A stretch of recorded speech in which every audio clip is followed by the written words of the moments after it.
Welcome DIKWP Sogong aboard. Your learning journey starts now. Ever copied a file and thought, got it, big mistake? That's just bits, not shared meaning. What if humans, AI, teams, all trying to talk the same language, but keeping their own unique dialects? That's the pulse BCSK tackles. Forget one true semantics. We've got local truths, receiver outputs, and brand new shared packets all living together. So how does this magic work? It's simple. 3 types of packets must coexist. First, your local packet, your original thought, your DIKWP. Second, the receiver's output, what they actually produced after seeing yours. Third, the shared packet, the common ground you both explicitly agreed upon. Crucially, the receiver doesn't just copy your packet, they create their own. And the shared packet, it's born last after everyone's local stuff is locked down.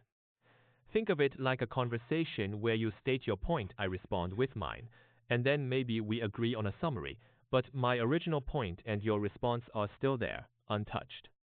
This double explicitness, sender provides source, receiver provides target, is key. It means differences don't vanish, they're preserved, tracked, and respected. No more silent overrides or assumed understanding. Now let's talk about the 5 core ingredients: data, information, knowledge, value, purpose. In a federated system, these don't get muddled. Shared definitions D can exist, but only if explicitly provided. Differences I are not noise. They can be part of the shared packet alongside common ground. Context K comes from either side, but source context doesn't automatically become receiver context. Value and purpose is P. They are sacred. Receiver W isn't inherited from the source or a majority vote. Receiver P isn't silently overwritten by a task label. You have to explicitly provide them. And what if something isn't given? That's not an error, it's a valid state preserved exactly as is. This structure prevents any single entity or consensus from becoming the boss of meaning. How do these packets actually move between subjects? Through double explicitness. Imagine a minimal path. You, the sender, say, here's my idea D/I/K/W/P at this position. The receiver gets it, processes it, and then explicitly says, based on that, here's my new idea for this specific position. See? Your original stays yours, their creation is theirs. The route connecting them is recorded. This applies to all 25 possible connections between the 5 core kinds. No shortcuts. No auto-filling gaps based on similarity or default settings. Text similarity doesn't matter. Majority choice irrelevant. Everything has to be explicitly stated and submitted. This ensures responsibility is clear and traceable. This approach fundamentally changes how we view difference. Instead of noise to be eliminated, difference is a resource.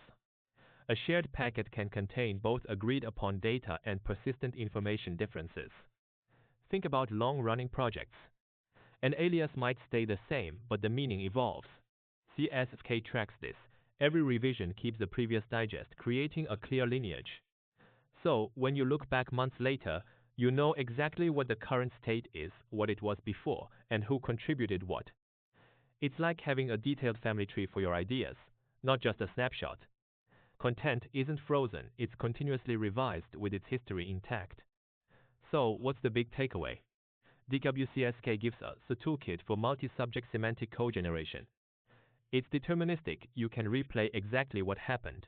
It tells you precisely who supplied what, which routes were used, and crucially, which positions remained open.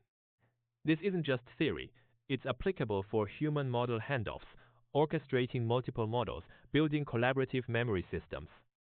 The core message, difference isn't a problem to be solved.